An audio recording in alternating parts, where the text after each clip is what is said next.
Welcome, Pewter Report readers, viewers, and listeners to a brand new edition of the Pewter Report podcast, energized by Celsius, the official energy drink of pewterreport.com.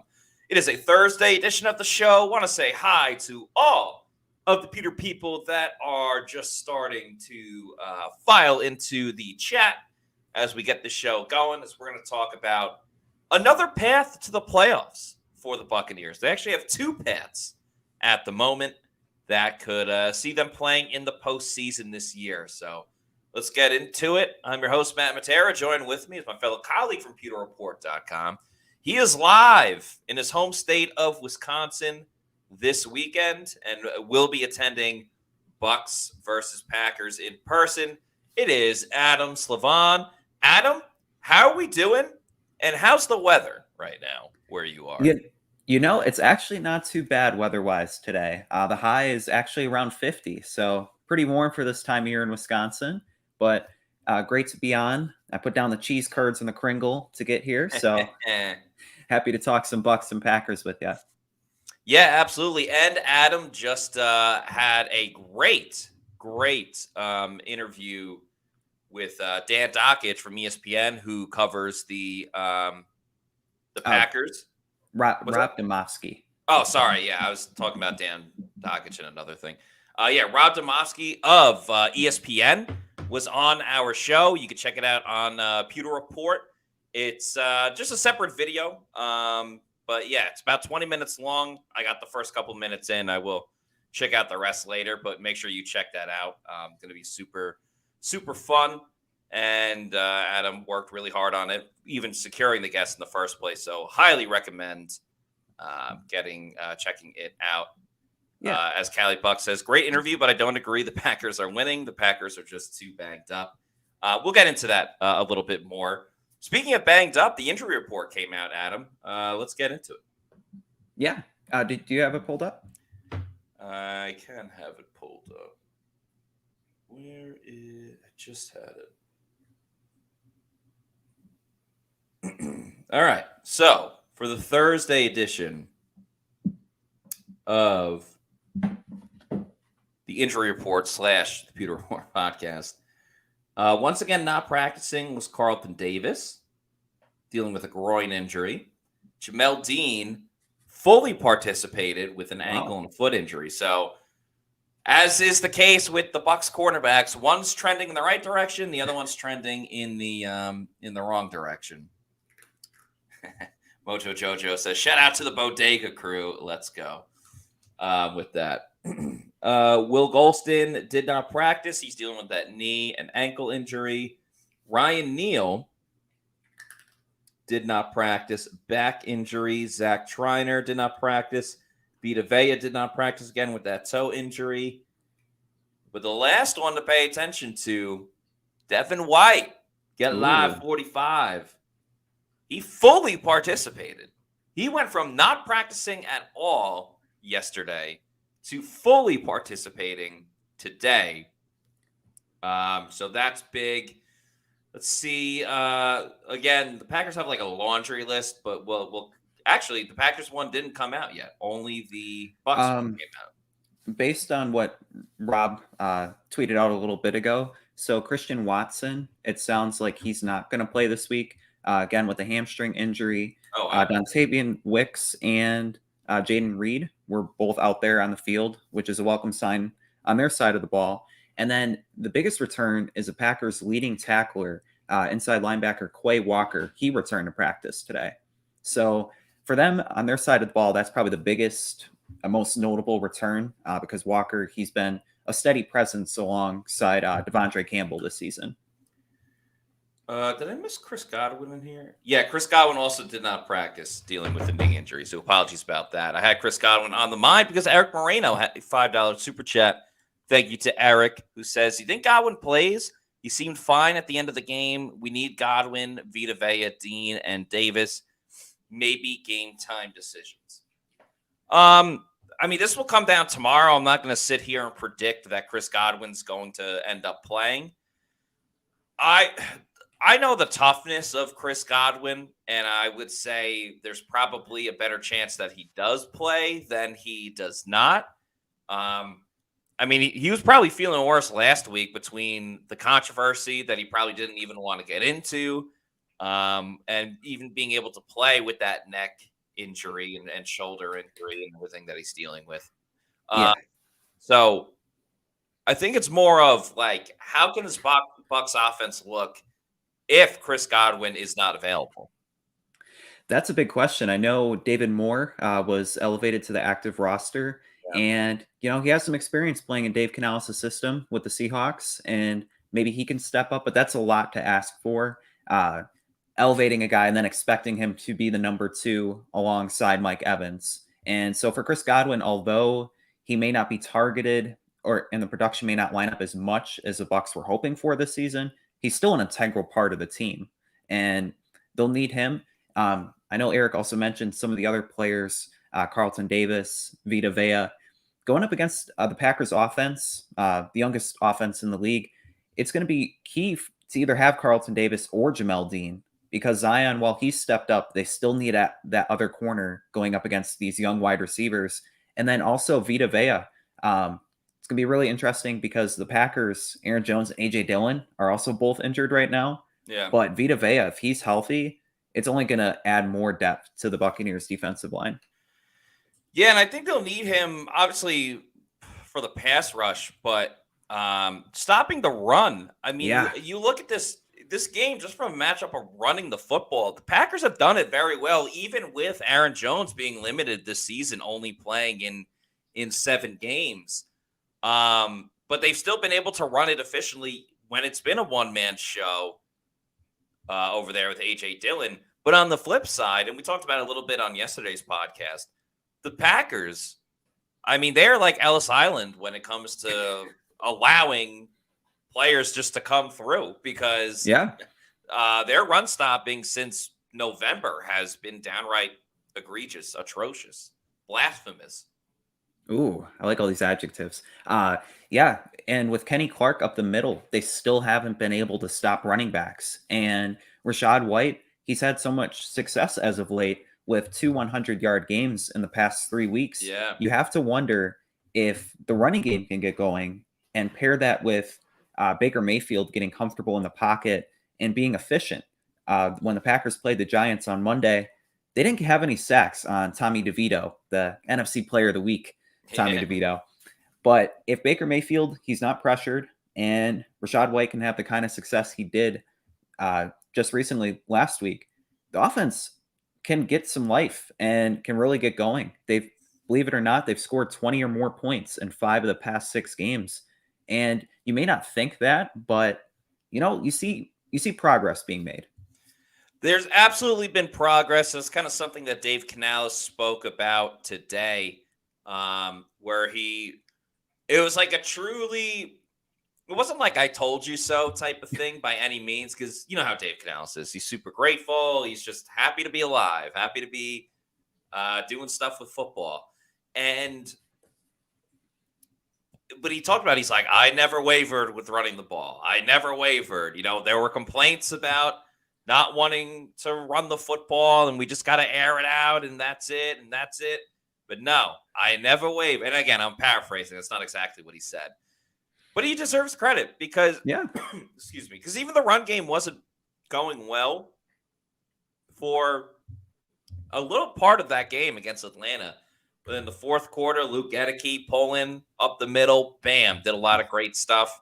Bucs were able to run it, and that will open up everything for this offense. Mike Evans won't get double teamed as much. Chris Godwin can probably get involved if he ends up playing in the game.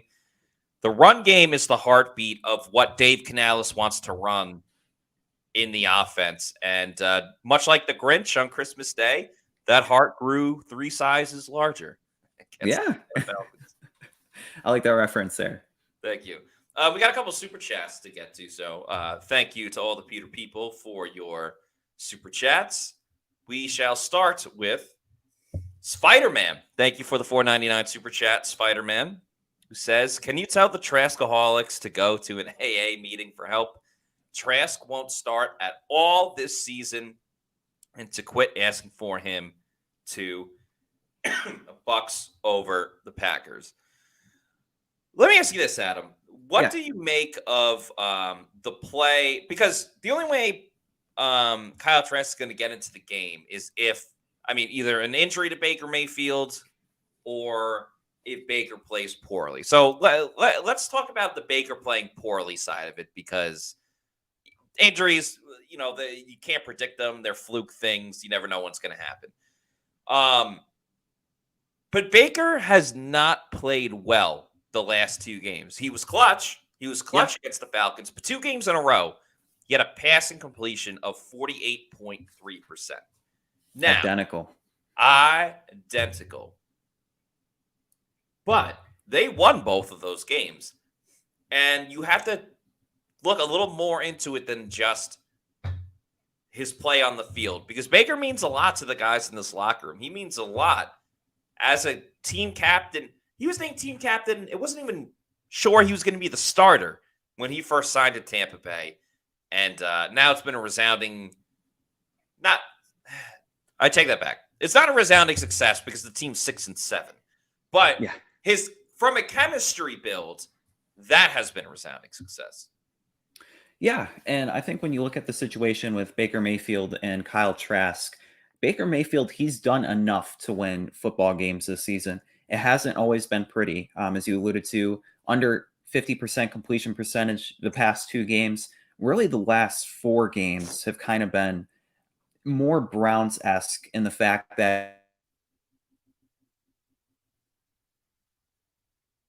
I think Adam froze. Yeah, he is straight cheesing in that picture right there. A little bit frozen. Adam, can you hear me? Yeah. Okay. Sorry. Please proceed. Your picture's still frozen, but you are there. So we'll just put up more pictures. Okay. When did it cut off? The last thing you essentially said was the last 2 games are where he's looked Cleveland Brown-esque. Yeah, and just the fact that he's been committing more, will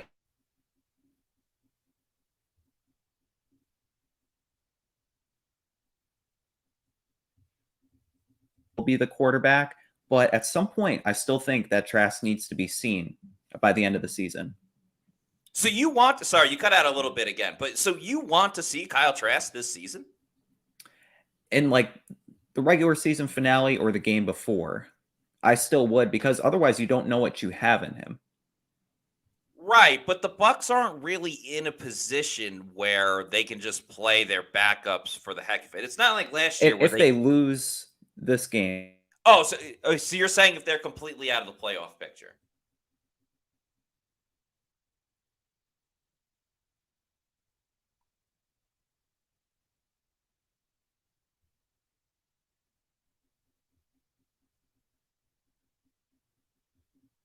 All right, we're having some technical difficulties.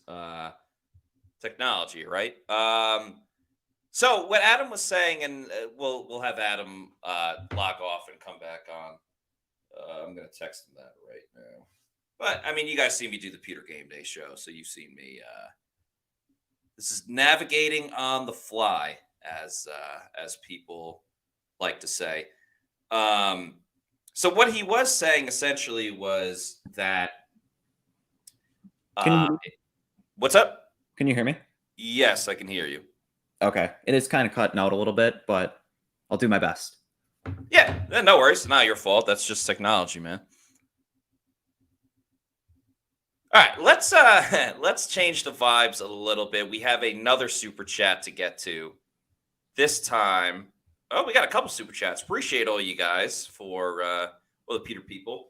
Let's go to Revfish, Mark Fisher with the $4.99 super chat, who says, "Hey guys, please rank which needs fixing the most. Baker's play, the pass rush, defensive line. Thanks. Hope Yaya starts and Shaq shows up finally." Mark, this is a great question. Baker's play, the pass rush, the defensive line play. I'm curious to get all the Peter people's comments about it as well.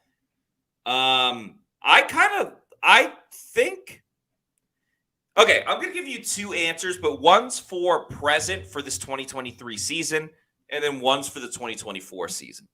Okay. Present day, 2023, I think Baker's play needs to improve because at the end of the day, quarterback is the most important position. And if you're not getting it done at quarterback, yeah, you can beat the Carolina Panthers. I don't know how many other teams you're really going to beat, and outside of the NFC South, really. Then I would go with the pass rush because we know Todd Bowles likes to blitz, but I don't want the Bucs to be dependent on it. I don't want the Bucs to say, "Oh, we're only going to get to Jordan Love this week because Antoine Winfield Jr. is going to blitz." So I would go with the pass rush second, and then the defensive line third. I like what I've seen from Kalijah Kancey. I like Vita Vea. I mean, if you're concerned about Logan Hall, fine, but that's why they drafted Kalijah Kancey. That's why Will Golson's in the mix. I mean, Pat O'Connor was the guy that came up with the safety against the Falcons. So it's way more of a defensive line rotation. So just to recap, I'll go Baker, pass rush, D-line. But for 2024, I think it's the pass rush.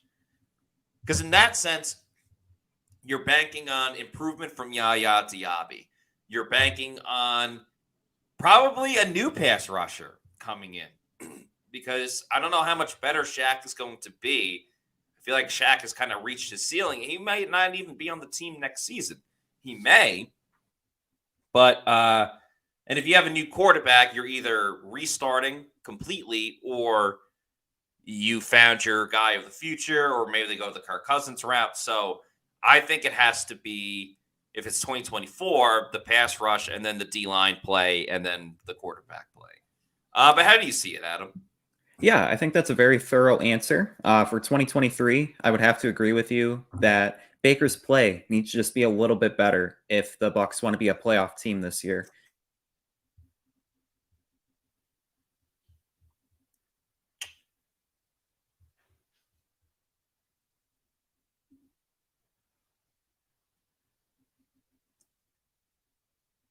Oh, you're cutting out again. Damn it.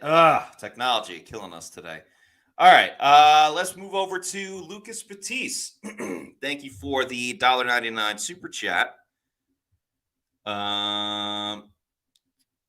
Do you think they are going to start Devin White?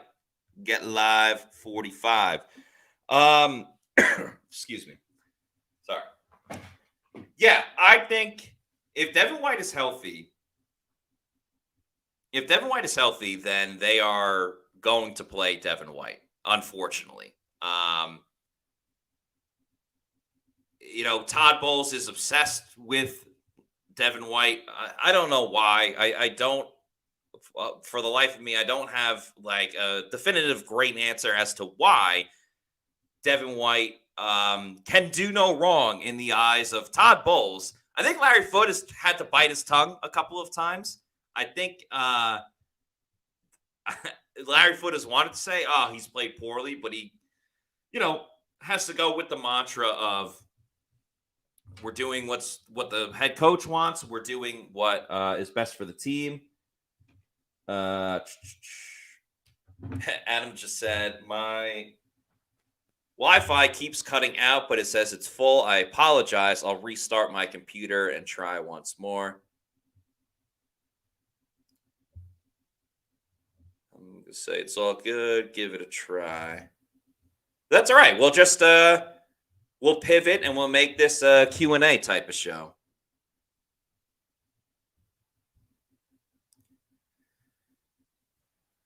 Because I think, and we spoke to Larry Foote today. He was very complimentary of KJ Britt and all that fun stuff. KJ Britt at least proved that he can hang tough. You're not getting the next Ray Lewis or Brian Urlacher or, choose your favorite inside linebacker. So do I think Devin White is going to start if he's healthy? Yeah, Devin's going to end up playing. Do I think it's the right move? No, absolutely not. Unequivocally, no, I do not think Devin White should play. Nick Bowen with the $4.99 super chat. Appreciate you, Nick. Thank you. Who says, is just making the playoffs enough to save Todd Bowles' job? Also, if we do make the playoffs, what are the odds we trade up for a quarterback? I like this question on multiple levels. So, let's start with the first part of the question. Is making the playoffs enough to save Todd's job? Honestly, it depends on how the regular season finishes. Do the Bucs have a do they have a 9-8 record? Do they have an 8-9 record? Do they run the table and go 10-7? Because if the Bucs run the table and end up going 10-7, because they're 6-7 right now. Adam, how we doing? Good. Can you hear me? Yeah, we can hear you. All right, he's awesome. dialed back up. We're answering this super chat right now. I just started, so I'll make my point, and then you can give an answer because I'm answering both questions separately. I think, like, if they go on a win streak, if they run the table and win out, but then lose in the first round, I mean, they're losing to a Cowboys or an Eagles team.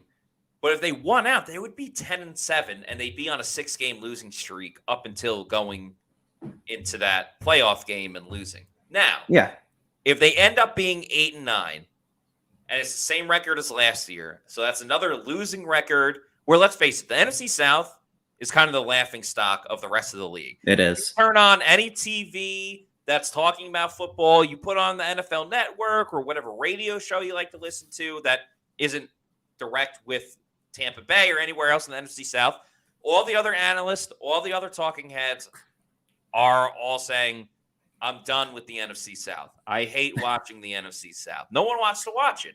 Yeah. No, if you have another losing team and you make the playoffs and you get obliterated and embarrassed in the first round, then yeah, I think Todd might be out of a job. Now, if they go 8-9 and they beat the Eagles or the Cowboys, whoever ends up not winning that division, crazy enough. That could be enough to save his job. I think it might just be. Now, if they do make the playoffs, the second part of the next question, if they do make the playoffs, what are the odds that they trade up for a quarterback? Jason Light doesn't like using his picks too much or trading away his picks too much. But if there was a year where it would happen, wouldn't this be the year with the giant quarterback class that they have? Or do they say, okay, we'll re-sign Baker to another 1-year deal, and if he agrees to be another stopgap quarterback? That's a really tricky line to come up with. So, Adam, what do you think? Yeah, I kind of want to start off with the second point. And like quarterbacks, it depends how the board would fall if there's a run on quarterbacks and who that guy is for the Bucs. Is it Tampa native Michael Penix out of Washington? Could it be Oregon's Bo Nix? It would depend if Jason Light thinks really highly of a quarterback to trade up and secure that guy. And there's still a wide range beyond the top quarterbacks. You have the consensus top 3, I would say at this point, and Caleb Williams, Drake May, and Jaden Daniels. And after that, I've seen Michael Penix mocked anywhere from mid-first round to mid-second round. So it really depends. I think the track record shows that Jason Light won't trade up for a quarterback. But with the situation the Bucs are in, when you kind of know Baker's probably not that guy for the next 5 years, I mean, that's a lot to ask for a journeyman quarterback signed for $4 million this offseason. They need another young option to kind of groom and develop. But I don't know if trading up is the route that they'll go. I do think it is kind of objectively hilarious if they draft Michael Penix and he's left-handed, so you just move Tristan Wirfs over to left tackle. Then what do? Do you put him back at right tackle? Because if you're drafting the new blind side's the right tackle. Yeah, exactly. So, and Luke Gedeke has played very well, so this isn't a knock on Luke Gedeke, but we're talking about Tristan Wirfs. I just find it so funny because if you're drafting Michael Penix, odds are you're drafting him because you expect him to be your starting quarterback for the next 10 years, to be your franchise quarterback. So I don't know if you're just going to settle and say, we're just going to leave Tristan Wirfs at left tackle, even though our quarterback is left-handed. That would be quite funny to see, but we'll cross that bridge when we get to it. There is a bridge that we have just arrived to, and that is the bridge to getting everybody more Celsius energy drinks, which is the official energy drink of pewterreport.com.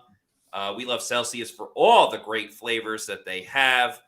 The Arctic Vibe is my personal favorite. Check out the Oasis Vibe, which is a new one as well. Their Cosmic Vibe is the newest flavor that they got. There's the Arctic Vibe that I was looking for. Great flavor, so many awesome flavors.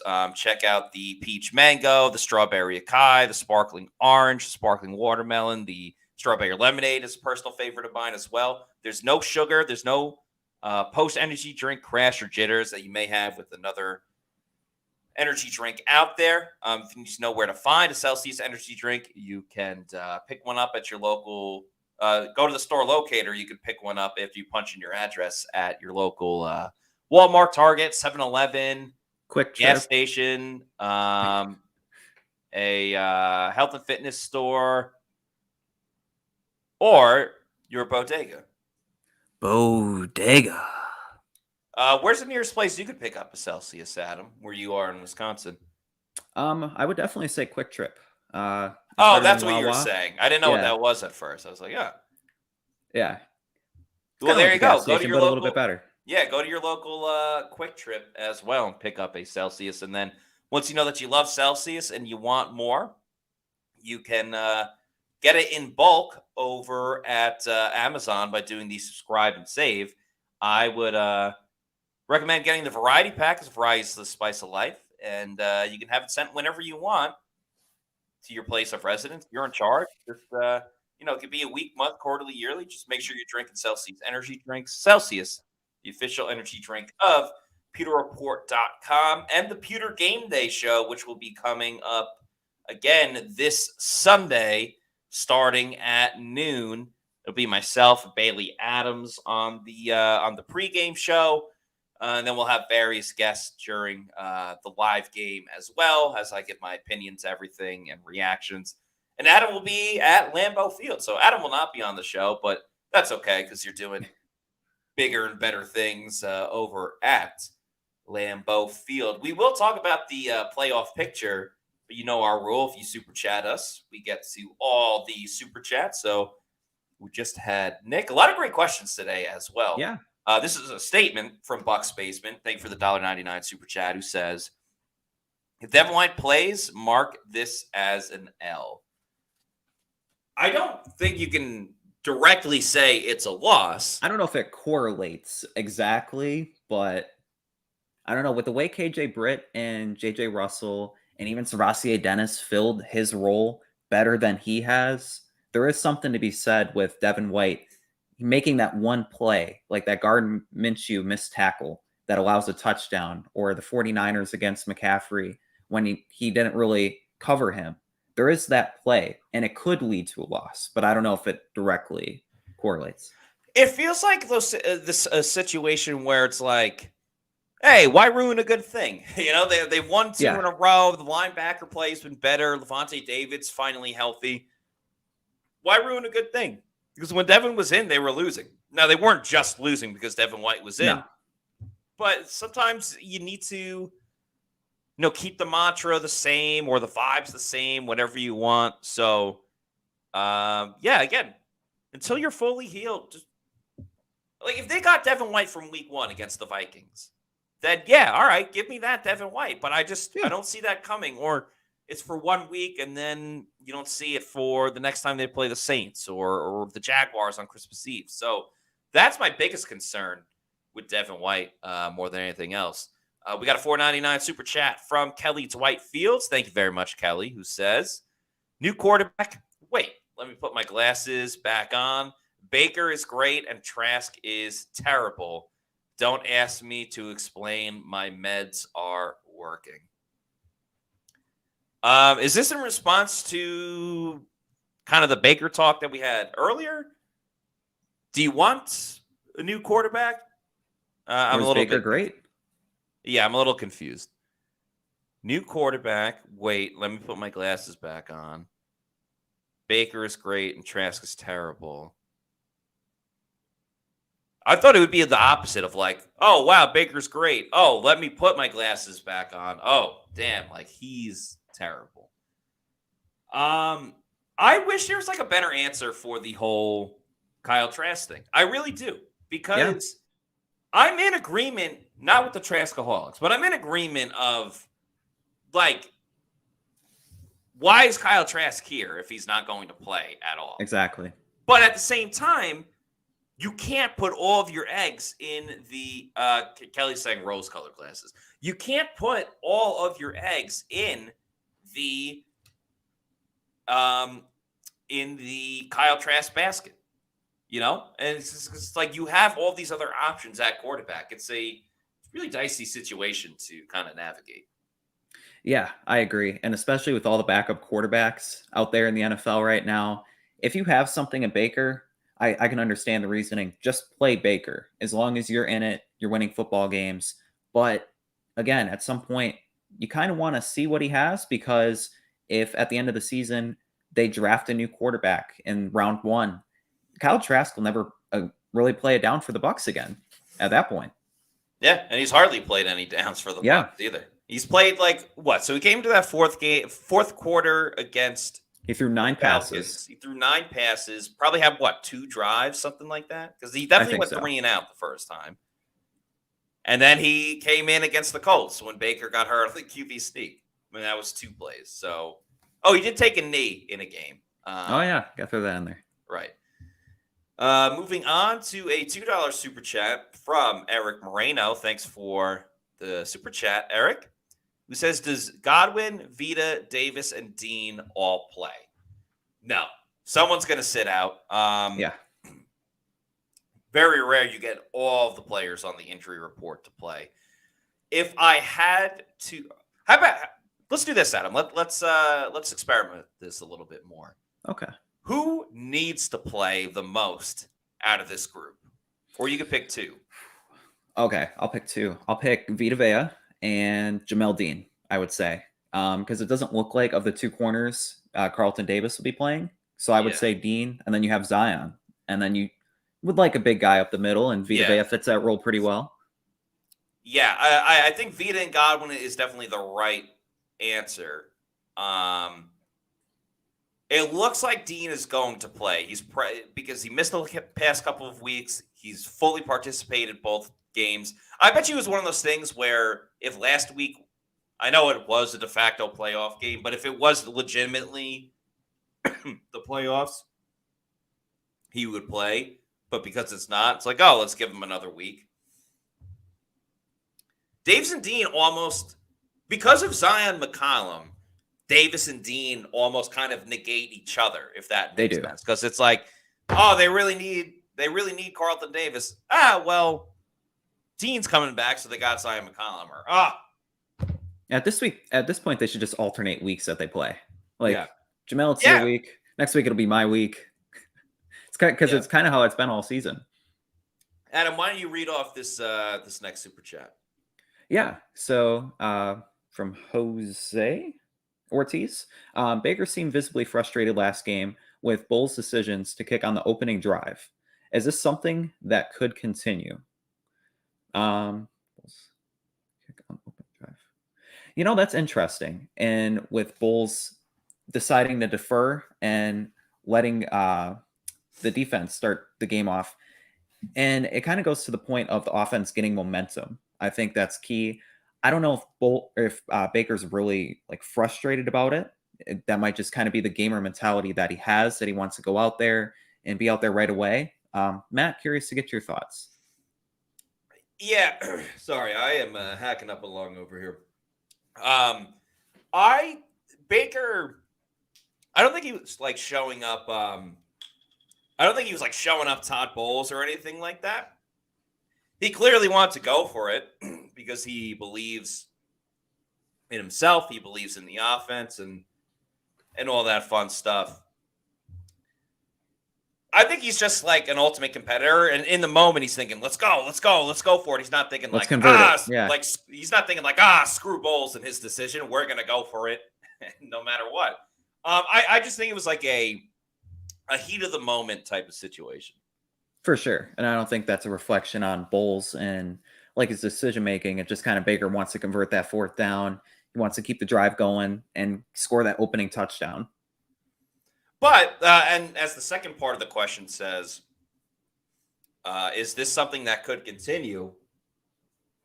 If it happens again, then it's something where it's like, I must ponder this just a little bit more. So, yeah, that will definitely be fun to see. You know what else is like really fun to see? More money going into your bank account when you play with Underdog Fantasy. I really enjoy playing Underdog Fantasy every single week. I do my show Pewter Picks and Props, which comes out every Friday, where I pick the the Bucs game, the over-under, and the spread. So this week it's Bucs Packers. I believe the spread last time I saw where the Packers were a 3-point favorite. I also make multiple player props in this game. And then I pick a couple games around the NFL as well. So to all my gamblers and bettors out there, definitely a show you want to check out. Oh, it's 3.5 points right now. 3.5. Okay. Yeah, the line moves like all the time. So 3.5. I got some thinking to do on that one. But anyway, Underdog Fantasy is so much fun. There's so many different things to choose from in the pick'ems, and really all you're doing with the pick'ems is you pick 1 or 2 players, all the way up to 5 players, and you're just betting on certain stats of theirs, whether it's over or higher or lower on receiving yards or passing yards, and so many different things. And you can win up to 20 times your money. So use the promo code Pewter, that's PEWTER, to get a first deposit bonus when you play with Underdog Fantasy. And they have it for all sports. So not just football, you do it for baseball, basketball, hockey, all that great stuff. It's also super fun when it's, you're getting involved with, like tonight's game, for example. What is it? Raiders, Chargers. That game sucks. The Raiders absolutely suck. The Chargers lost Justin Herbert for the rest of the season. Backup quarterbacks battling. Yeah, I mean, you'd be kind of crazy to watch this game tonight. But you sprinkle a little money on Underdog Fantasy. Use the promo code Pewter, PEWTER. That's spelling for you. Then you're like, all right. Math. I'm in, Plant City Man. Then you're invested in this. So check out Underdog Fantasy. Super, super fun. Great time. And let's keep the show rolling. Kate Otten, shout out to him.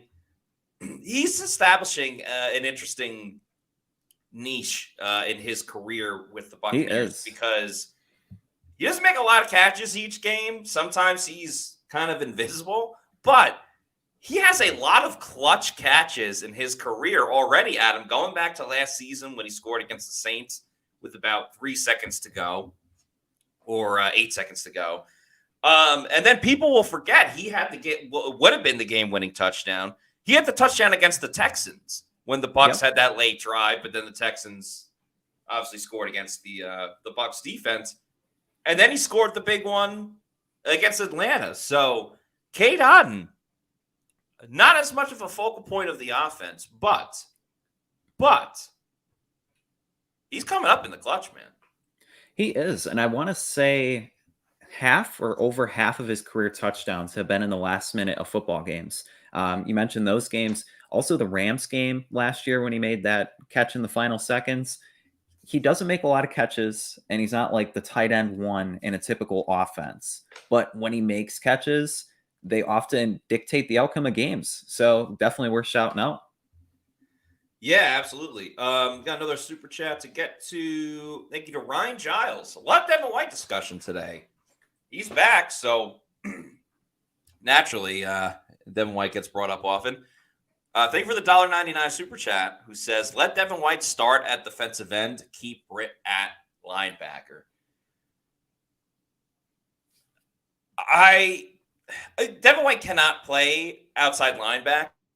The only reason I am minimally, and when I say minimally, I'm saying like 1%, is because, and I can't do his voice right now because I'm hacking up a lung. But Yaya Diaby has been like really the only good pass rusher for what feels like the last month out of like established outside linebackers and not Antoine Winfield Jr. blitzing from safety. The only reason that I'm even 1% considering Devin White at outside linebacker is because they've gotten very little from Shaq Barrett, very little from Anthony Nelson. And JTS has been good in the run game. I do want to give him credit for that because he gets bashed left and right, myself included, has bashed Devin White. Joe Tryon-Shoyinka. Everyone bashes Devin White. Again, not rooting for it. I want him to play well, but he's got to prove it to us. They need more production from their outside linebackers, and that's why if you want to do it for like a snap, I mean, screw it. Put in Marquise Watts. What's the vendetta against Marquise Watts? Yeah. I like this comment here from Engel. Marquise Watts would be good if they actually played him more on the other side with Diaby anchoring that edge. Marquise Watts maybe gets like 3 snaps a game. And I don't understand that reasoning when, as you mentioned, guys like Shaq Barrett, JTS, Anthony Nelson, they're not getting at the quarterback with success. And Devin White, if they do a design blitz, maybe 2-3 snaps a game, put him at outside linebacker. What if he gets a sack? And maybe rotate in Marquise Watts more, get him some snaps. But I think Diaby should be starting one side and then a constant rotation of the other guys until you get production. Yeah, I'm with you. Scott Reynolds brought up a great little stat the other day. He was saying that Marquise Watts has been in on, I think it's like 21 or 25. Can you do something for me? Or 25 like defensive snaps, and he's gotten 5 quarterback pressures in that limited amount of snaps. So he's getting QB pressures around between 20 and 25% of the time, and he plays so little. Those are really good numbers to put up given the amount of time. Bull said it was more he's got to like understand more of the system, and he's got to be able to prove that he can play in every situation, not just, you're going to pass rush there, because then everyone knows exactly what he's going to do. So I think that's what we all want, though. It's like the progression of Marquise Watts. Let's get to another super chat from Kelly Dwight Fields. Let's see if he's related to Justin Fields at all, but thank you for the $4.99 super chat, who says, a lot of talk about Justin Fields. I would like to get that jersey. Yeah, I bet you would. That would be very cool. Interesting thing to discuss, because the Bears have gotten better since week 2 when the Bucs beat them in a close game. Justin Fields has played better. I do still feel like the Bears are a bit of a mirage. The issue I have, and a lot of this all comes down to, like, do the Bears want to draft? Because remember, they have the Panthers pick, so they're gonna have the number 1 pick pretty much. Do the Bears want to reset that clock on just having a rookie contract at quarterback? That's valuable. Extremely valuable. Extremely valuable. Do they want to do that? What can you get for Justin Fields in the first place? Because that, I think, is a whole, like, we could do a whole nother episode on just what the draft value would be to bring in Justin Fields. But then that's the other big side of it, is that you would only have control of Justin Fields on a rookie contract for, I mean, you would guarantee his 5th year, I would bet. So you'd only have him for like 2 years. I don't know his contract, but yeah, it would only be, I think, at like 2 years max. Then you have to decide to either pay him all that money or go in another direction. I don't think the Bucs want to get themselves just yet into another situation where they're just done paying the Tom Brady credit card. Now now all of a sudden they're just going to pour a lot more money at a quarterback that is very, very, very, very unproven to even the average quarterbacks in today's NFL, let alone what Tom Brady was able to do. Exactly. It's kind of like a double-edged sword if the Bucs were to acquire Justin Fields, because they would have to also trade draft capital to get him, and whether that's a second or third round pick that they could invest in a rookie quarterback on a cheap contract that wasn't a first rounder. You don't have the fifth year option, but it's still a young guy that they can groom and develop. And with Justin Fields, again, they would have to extend him after a year or two. The only way I could really see it happening is if Baker Mayfield moves on, if he gets a starting quarterback contract from another team and the Bucs don't want to guarantee that. Justin Fields is an option, but again, he's unproven at this point in his career.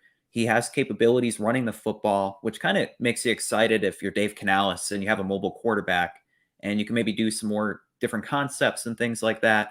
But it doesn't really seem like a Bucs fit, in my opinion. That is the other side of it. Of him working with Canales would be a lot of fun. And could he put up better numbers than Baker? Maybe. One would think, because of his mobility. And Baker's obviously mobile, but we're talking about the speed of Justin Fields. Would definitely be another important thing to consider if you were going to make that type of deal. Let's get to the super chat from Meets McGee. Thank you to Meets McGee for the $2 super chat. Who says Cade Otton is another camp rate, awful run blocker. I was not in love with the run blocking of Cade Otton in the beginning of the season. I think he has performed better as the season has gone on. And also, the last thing I'll say is the Bucs trust him enough where he plays. He never gets off the field. He plays 100% of the snaps. Not even like Cam Brate wasn't doing that. And grant different offenses, different ways that they look at stuff. But you can't play a guy 100% of the time, at worst 98% of the time, especially at a position like tight end, and not have at least enough confidence in him to run block and pass block occasionally, but mostly run block and just do it week in and week out. So the Bucs at least believe enough in him. And the run game, as we talked about earlier on the show, has been way, way better over the last 3 weeks. Yeah, and I like this comment here. Because we're kind of talking about Justin Fields, talking a lot about the Bears, getting back to Jordan Love when he's hot, and that kind of goes back to the path to the playoffs that the Bucs have this Sunday. And I think if the Bucs beat the Packers, that's the biggest statement win for the Bucs this year. It's not a weaker NFC South team. It's not the Bears or the Vikings. Being able to stop Jordan Love and the Packers kind of kills two birds with one stone. It eliminates an NFC wildcard team, and it also advances the Bucs forward in the NFC South standings. And at this point, it's really do or die for them. They have 4 more games. If they win out, they control their own destiny, and they win the NFC South title. If they lose a game like on Sunday, it's going to make it a lot harder, and you're going to have to rely on a lot of different results and different variables working out in their favor. Yeah, Adam, to your point, so the Packers hold the 7th spot in the wild card. It's one of those, if the season ended today, the Packers would have the 7th seed, and God bless them, they'd be playing the Dallas Cowboys. But obviously, there's still a couple more weeks to go. But it is bunched up at the 6th and 7th spot for the wild cards. Clearly, once again, Eagles or the Cowboys, they have the 5th seed locked down. That's pretty much that's not moving. Yeah, that's not moving. That's staying there. So you got the Vikings at 7 and 6, the Packers at 6 and 7, the Bucs obviously are at 6 and 7, the Rams, Seahawks, Atlanta Falcons, and the Saints are all at 6 and 7. The Giants are at 5 and 8, and I'm mentioning them because they have momentum and they play the Saints this week. So Bucs fans will be rooting for the Giants. As they should.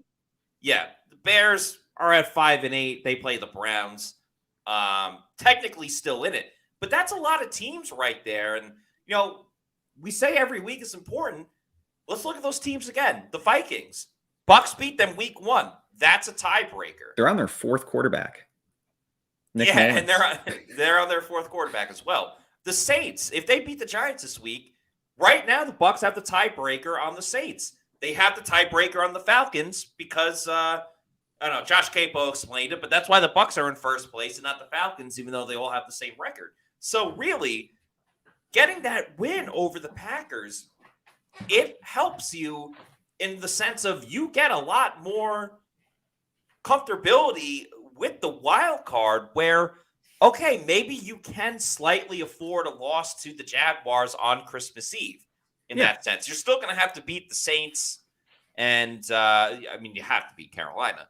Yeah, come on. But it gives you one more opportunity for a mistake. Not that anyone wants an opportunity to make a mistake, but you give yourself the slimmest amount of cushion with a tiebreaker victory over the Packers. Yeah, for sure. With the Jaguars, they're 8-5 right now. But the question is with Trevor Lawrence, even in a couple weeks, will he be at 100%? So for the Bucs, they really need to win this Packers game over the Jaguars game because anything can really happen, and it's better to lose to an AFC team than an NFC team at this point in the season. No question about it. I just want to pull up the Packers schedule very quickly. Packers schedule. I know it's pretty weak. Yeah. Oh, wow. It is pretty weak. So, Packers play the Bucs, obviously. Wow, Christmas Eve is next week. Then the Panthers, and then the Vikings, and the Bears. So, we got a super chat from Kyle Dugan. Dukes! Appreciate you, Kyle, for the $2 super chat. He says, and I've used this saying before, it's an old wrestling term that gets used often with this type of match. Is this a loser leaves town game for the Packers? Appreciate the $2 super chat, Dugan. I'm going to say no just because of what we just said about the schedule. Their loser leaves town game would be against the Minnesota Vikings because the Vikings at 7-6. Again, they have that little bit of cushion right now that isn't too cushiony, but it's the slimmest bit of cushion. But again, their quarterback carousel, they might have the worst situation out of all the other teams that we kind of rattled off. Yeah, I agree. After benching Josh Dobbs, who looked really ineffective after such a hot start, I know the big talk today with Nick Mullins was he has more college passing yards at Southern Mississippi, I think, than Brett Favre. It's like when you're trying to nitpick stats to make it sound good about Nick Mullins, I don't know if they're in the best outlook right now. You know what's crazy too? Again, looking at all these teams in the wild card, and we're talking a little bit more about the wild card right now because we know the drill with the NFC South. Bucs got to win it. Everyone else is tied. We know that's one way they get into the postseason. But you look at the quarterback situation. The Bucs and the Packers, I think, have like the healthiest situation right now with Baker and Jordan Love for the Packers. The Vikings, we just talked about their quarterback carousel. Atlanta's had 2 different quarterbacks this season. The Saints, I don't know how Derek Carr is still playing. He seems to be... He's still upright. So, yeah, like he seems to be injured every single week. Seattle's had their issues with Geno. The Rams, like Matt Stafford, yes, he's been healthy, but he's the guy that gets injured all the time, every single season. So, like, that you're kind of just waiting to fall apart. So, in a crazy way, it might just be who has the healthiest quarterback that's going to win that last wild card spot. They do say health is wealth, and you want to have a lot more wealth, you should be working with Immuni Financial. At Immuni Financial, we help you live in the now. Dude, congratulations. We're so happy for you. Thank you. And even though the now may feel very different, you still need to plan for the future. How's retirement treating you? Oh, just fantastic. I know I say it all the time, but you really got to come up to Colorado. Let's do it. All right. Yeah. We can help you develop that plan to keep you on track so you can still prepare for tomorrow, today. Immuni Financial. Plan ahead, stay ahead. Financial has proudly been serving clients across the country since 1980. They have a so many different things that they can help you with, a number of stuff from legacy and retirement planning to insurance services, annuities, sales and trading. If you want to set up a college account for your child, you can do that too. They have places all over the U.S. as well, not just in Tampa, not just in Colorado. You can find some in New Hampshire. You can find some in Wisconsin. Or if you want to go a little further, you can go to Idaho or something like that. They got a Muni Financial all over the place. So give them a call, get a free consultation. It's absolutely free, so you got nothing to lose with trying it out. So shout out to our friends over at Muni Financial. Before we close out the show today, we got one more super chat. This is coming from Meets McGee. Thanks for the $2 super chat. It says, Devin Frolicking White is back. That doesn't mean he's necessarily going to play. Remember, he did not practice yesterday. He practiced today. For all we know, there could be a setback. Maybe it's just, slowly getting back. That type of thing, as Mike Redfield says, please, no more Devin. We'll talk more about Devin White this week on the Pewter Game Day show, which, again, of course, is coming up on Sunday at noon. And then, of course, we'll have the live in-game reaction, the stream, all that stuff at 1 o'clock. Hopefully, it'll be a Buccaneers win. Adam, you'll be at the game like we've already talked about. Real quick, just give us something that you're kind of looking forward to for this, besides being at Lambeau Field. But in this matchup of Bucs-Packers, anything that kind of sticks out to you? Yeah, I think, again, it really just points to which team can capitalize more on the opportunities that they have and also the health. You mentioned before, health is wealth, and both the Packers and Bucs are a little bit banged up. So what I'm looking forward to is seeing how the Bucs respond to that. I know Todd Bowles said at this point, every game is a playoff game. Can the Bucs play up to their opponent? And I'm kind of looking forward to, I think it's going to be a close game. I think it's going to be back and forth up in the frozen tundra, but will the Bucs be able to respond? Yeah, I think it's going to be, because both teams, like we've seen them at their struggles. Green Bay on Monday, the Bucs, that's that 6 of 7 that they lost right before their 2-game winning streak. And obviously the Packers have beaten good teams as well, like the Lions, the Chiefs. Exactly. Yeah. So it's kind of one of those what's got to give, who's going to step up. And you could step up by helping us out by checking out our social media and following us on our social media. We are at Pewter Report on X, Facebook, Instagram, and Threads. Of course, our YouTube channel is Pewter Report TV. Please like and subscribe. Hit the like button, thumbs up. Leave a comment as well. That helps out with our YouTube channel, with our audience, if you leave a comment as well. Pewter Report TV. Again, make sure you check out the exclusive interview that Adam had with Rob Demovsky, who is the Packers beat writer. He covers them at ESPN. Maybe you've heard of them. Great video there. Just more Bucs Packers content. If you're looking for it, it's over on our YouTube channel. Pewter Game Day show on Sunday, like I said. But that's going to do it for us on today's show. Thank you to all the Pewter people for dealing with me, with my illness. We talked about health as wealth.